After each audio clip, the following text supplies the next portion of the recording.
Hello there everyone. This segment of the training is how to do a home party or tea party. My name is Twila Portis and I'm out of Houston, Texas, and I want to talk to you guys today about scheduling your tea party and what is all involved in that. It's a very simple process, but it is a money maker. So when you are scheduling your tea party, you want to go ahead and pull out your calendar, look at an appropriate date and time, and then reach out to your upline. Typically, if you have an upline that's in your market, they'll come out and help you to do your first tea party. And so, ladies and gentlemen, go ahead and schedule it. Reach out to your upline, find out if they're available, and they will come out to help you. Now, you're going to start your inviting process. It's just like everything else. You want to over-invite so that you have, 5 to 6 to 10 of your closest friends in your living room. You don't have to do, a huge spread of food. We want it very simple. We want something dry and something wet. Of course, your IASO tea is your wet, and then something dry, something maybe nutritional that you will have there for refreshments. So once you have now scheduled your date, you've reached out to your upline sponsor to see if they are available, and now you're ready to start the invite. You're going to call your friends and just let them know that you are very excited about something. You want to invite them over for a cup of tea and refreshments, and that you have an opportunity that you want to share with them. As your prospects, or your guests I should say, are entering the room, you want to have some music playing. Now, I typically have something jazz that is across all barriers, and it's a socializing atmosphere. So as people are coming in, you're socializing with them, finding out who invited them, of course edifying the person that invited them, and just welcoming them to your home. So you're the host, that's your responsibility. And then of course once your upline is there, then you guys want to get started. Now, the host of the tea party is responsible for coming up and sharing your testimony, and then of course welcoming your guests there, and then introducing the person who is going to present the information.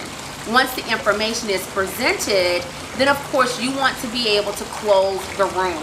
What do I mean by that? I simply mean that you want to ask for the money.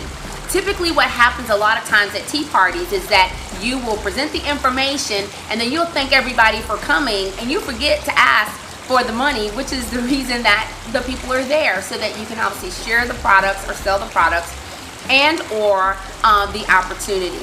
So you want to make sure you have your applications, you want to make sure you have customer forms, you want to make sure that you also have product. That's a huge part of being able to host your very own tea party, is having product on hand.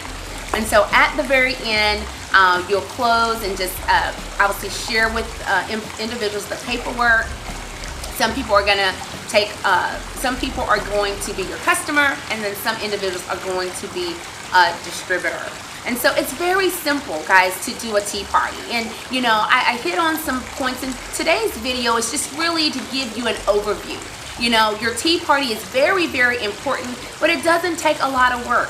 You don't want to be weekend warriors. You want to book your tea party within 24 to 48 hours from getting started into the business, and get it behind you. Your first one is usually the hardest, but get it behind you. 5 to 10 to 6 people in your living room. Very simple. Something very inexpensive for your refreshments, because when people are coming in, they want to see that this is duplicatable. They want it to be very simple, and so therefore you want them to see that they can do it as well, and they don't have to go out and spend a whole lot of money. It doesn't take a whole lot of time, and you can book 2 to 3 tea parties in a week.